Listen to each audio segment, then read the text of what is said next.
अध्यक्ष महोदय, भातकाळकरजी एकच मिनिट, माझी उत्तरावरती हरकत आहे, मी तुम्हाला सपोर्ट करतोय. उत्तरावरती हरकत अशी आहे की माननीय मंत्री महोदय असं म्हणतात की आम्ही कारवाई केली, आम्ही या गोष्टी केल्या. मला एकच प्रश्न या ठिकाणी विचारायचा आहे की 2020 ते 2021 पासून शासन निर्णयाचे पालन करण्याचे निर्देश दिले असतानाही शासनाने 5 वर्षाचा विलंब का लावला?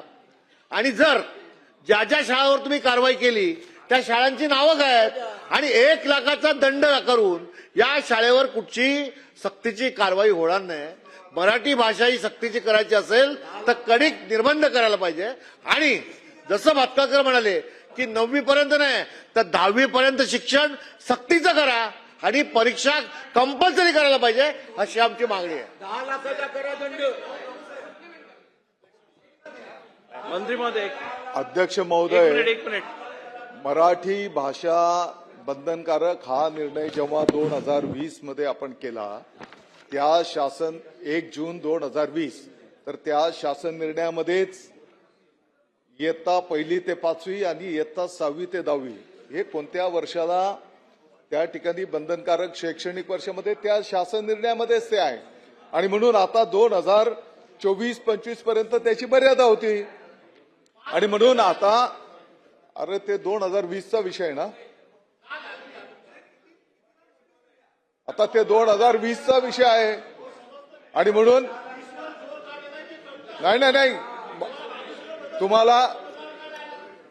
तुम्ही जर 4 वेळेस विचारणार तर मला माहिती द्यावी लागेल. मी कसल्याही विषयावर जोर देत नाही, मी आपल्या माहिती करता फक्त निदर्शनास आणून देतोय. आणि म्हणून आता त्याची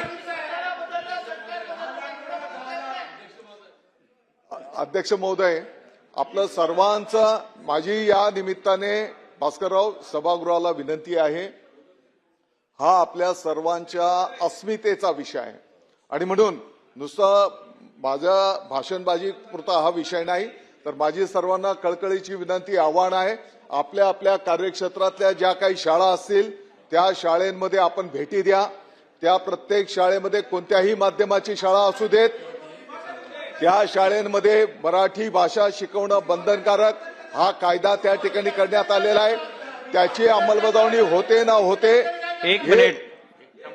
सन्माननीय मंत्री महोदयांनी उत्तर दिलेलं आहे. आणि ज्या कार्यक्षेत्रातल्या अधिकाऱ्याच्या तिथे अंमलबजावणी होत नसेल तर येणाऱ्या काळामध्ये त्या अधिकाऱ्यावर सुद्धा कारवाई करण्याची भूमिका आपल्या विभागाने त्या ठिकाणी घेतलेली आहे.